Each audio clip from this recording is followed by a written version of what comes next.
Sudah jadi guys, saya diamkan selama 30 menit dan ini hasilnya.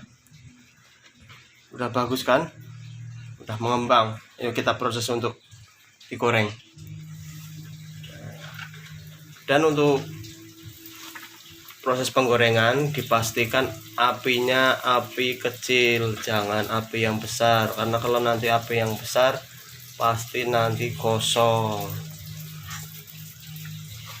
Oke, kita tunggu sampai matang dan tunggu proses untuk selanjutnya. Terima kasih. Jadi guys, udah matang, mantap kan? Oke,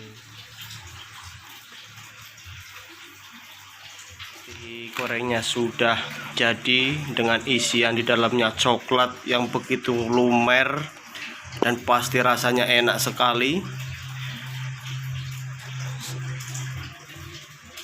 ya kan? Mantul guys. Terima kasih, selamat mencoba dan selamat menikmati nanti hasilnya. Assalamualaikum warahmatullahi wabarakatuh.